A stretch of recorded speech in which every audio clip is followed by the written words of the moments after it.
Mais où va-t-il s'arrêter? Le grand homme du rallye en France s'appelle aujourd'hui Philippe Bugalski. En remportant le rallye du Limousin, 3e victoire consécutive dans le championnat de France, Bug devient le favori numéro 1 pour le titre.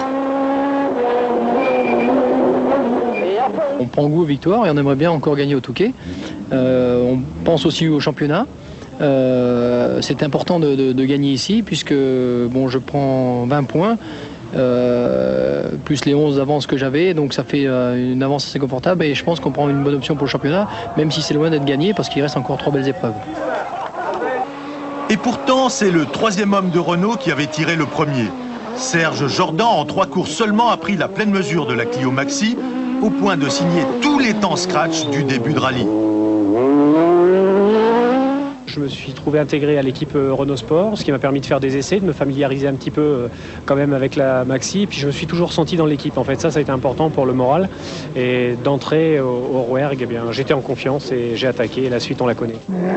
Face à ce déferlement, un seul pilote a pu relever le défi des Renault. Fabien Duenlen a été le seul à réaliser des temps identiques, ou presque, à ceux de Jordan.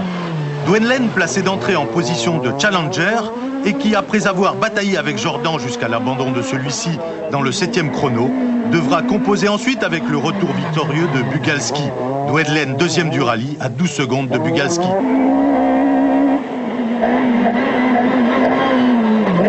Pour moi, ce qui manque, c'est un peu plus d'essais. Avant la course, je pense que c'est ça qui nous manque. Quand on voit sous la pluie, il a fallu que 2 spéciales pour me trouver des bons réglages. Et les 2 spéciales, j'ai pris une vingtaine de secondes. Donc quand on voit qu'à la fin, il n'y en a plus que 12, c'est rageant. Au Limousin, une évidence s'est imposée. Une grosse groupe A à 4 roues motrices n'est plus aujourd'hui l'arme imparable pour s'imposer sur asphalte. Jamais Patrick Bernardini n'a été en mesure de suivre le rythme. Il termine 3e à 51 secondes. Maintenant, il va falloir gagner, c'est tout. L'objectif, c'est ça. Avoir une nouvelle boîte, 6, j'espère, qui nous donnera encore un peu plus, quelques secondes à gagner dans des spéciales. Et par tout ça, on espérera gagner. Mauvais week-end également pour Jean Ragnotti, dont la course prendra fin sur sortie de route dans le 4e chrono.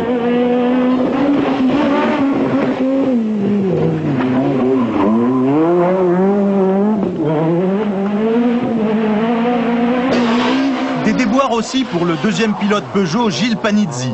Le premier jour, celui-ci parvient à soutenir le rythme des plus rapides, mais dans la première spéciale du dimanche, la plus longue de tout le championnat de France, 43 km, un simple fil électrique débranché immobilise la 306 Maxi pendant plus d'une demi-heure.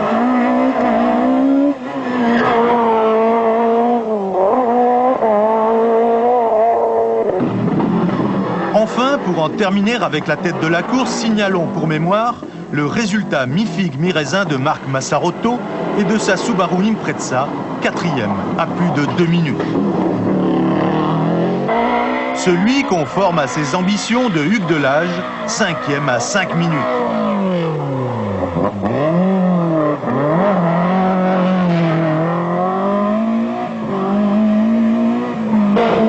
Signalons enfin l'excellent résultat du revenant Henri Depons qui termine 6e. 3 grosses voitures battues par des petites. Après tout, peut-être l'avenir est-il tout simplement promis aux kit-cars que sont les Clio et les 306 Maxi. Dès l'an prochain, en tout cas, le championnat de France leur sera réservé. Mais ce qui est vrai aujourd'hui dans le groupe A ne l'est pas encore dans le groupe N. Là, les grosses voitures sont encore hors d'atteinte. Pour son retour dans le championnat avec une Mitsubishi Lancer qu'il découvre, Rémi Samuel remporte le groupe N au Limousin.